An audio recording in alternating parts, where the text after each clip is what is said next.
అడవి శాఖల పనిచేసేటోళ్లకు మూగజీవులతోటి ఎప్పుడెట్లా పరేషాన్ అవుతుందో తెలియదోల్లా. ఇక పులులు గుడ్డెలుగులున్న దిక్కైతే వాళ్ళ గోస చెప్పవసమే కాదు. డ్యూటీ కోసం పానాలను సుతం లెక్క చేయకుండా డ్యూటీ చేయాల్సి వస్తుంది.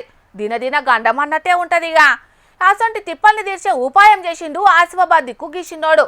అది ఎట్లున్నదో చూసి మీరు కూడా తారీఫ్ చేయండి. అగో కారు బొమ్మ లెక్కుంది. దీంతోని అటవీ శాఖల తిప్పలు ఎట్లా తీరుతాయని గరానికి రాకుండ్రుల్లా. ఇది ఉత్తుత్త కారు బొమ్మ కాదుల్లో, అటవీ శాఖల తిప్పలు తీర్చే రోబో మిషిని. కొమురంభీం ఆసిఫాబాద్ జిల్లా బెజ్జూర్లున్న జిల్లా పరిషత్ ఉన్నత పాఠశాలల 10వ తరగతి చదువుతున్న అశ్రిత్ అనే చిన్నోడు తండ్రి గోస చూడలేక ఈ బుడ్డ రోబోను తయారు చేసిండు. అశ్రిత్ తండ్రి కొండపల్లి సంతోషన్న అటవీ శాఖల డ్రైవర్ గా కొలువు ఎత్తున్నాడట. పెద్ద పులులుండే జాగల బగ్గ తిరుగుతుంటాడట.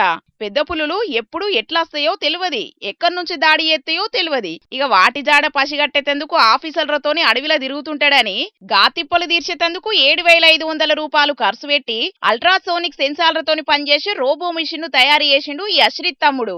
ఇక ఈ మిషిని మూగజీవాలు చేసే సప్పులను పసిగట్టి ఆ వేడ తిరుగుతున్నాయో జాడ చెప్తుందట. జీవిడిచిన జీవాల కలేబారాలు ఏడున్నాయో కూడా చెప్తుందట. ఇదేం చేస్తుందంటే ఏదైనా ఎనిమల్ చనిపోయిందా బతుకుందా అని చెప్తుంది. ఎట్లా అంటే ఎనిమల్ మూవ్ అయిందనుకో ఈ ప్రాజెక్ట్ కూడా మూవ్ అవుతుంది, ఎనిమల్ ఆగిందనుకో ఈ ప్రాజెక్ట్ కూడా ఆగుతుంది. ఈ దీంట్లో వాడిన ఐటమ్స్ ఏంటంటే ఫస్ట్ అల్ట్రాసోనిక్ సెన్సార్ ఏం చేస్తుందంటే సౌండ్ వేవ్స్ని రిలీజ్ చేస్తుంది కంటిన్యూస్గా. ఆ సౌండ్ వేవ్స్ ఎనిమల్కి తాకి మళ్ళీ సెన్సార్ దగ్గరికి వచ్చి ఆ సౌండ్ వేవ్స్ ఎక్కడికి పోతాయి అంటే అడ్రినో బోర్డ్ దగ్గరికి పోతుంది. అడ్రినో బోర్డ్ ఏం చేస్తుందంటే ఆ సౌండ్ వేవ్స్ని రీడ్ చేసి అనాలసిస్ చేసి మోటార్ డ్రైవ్కి చెప్తుంది. మోటార్ డ్రైవ్ చెప్పినట్టు చేస్తుంది. అక్కడ ఎనిమల్ ముందు మూవ్ కావద్దా అని చెప్తుంది. దీనివల్ల ఉపయోగాలు ఏంటంటే హ్యూమన్ రిస్క్ని తగ్గించవచ్చు, డే అండ్ నైట్ మానిటరింగ్, ఇంకా no disturb the animals, day and night monitoring చేస్తుంటుంది, ఫుల్లీ ఆటోమేటిక్. ఇప్పటికైతే చిన్న చిన్న బ్యాటరీలు వాడి తక్కువ దూరాలు పోయేటట్టు చేసిండు. కానీ సర్కార్ సాతితే రికాం లేకుండా తిరిగే రోబోను తయారు చేస్తానంటుండు గీ చిన్నోడు.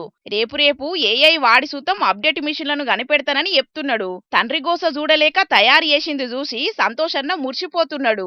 మరిగా జోర్దార్ తరపున సూతం అశ్రిత్ తమ్మునికి ఆల్ ద బెస్ట్ చెప్తున్నాం. ఇక నువ్వు ఇట్లనే కష్టపడి రేపు ఇంకిన్ని మిషన్లు తయారు చేయాలి.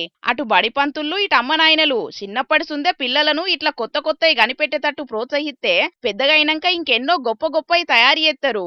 ఏమంటారు? అంతే కదా.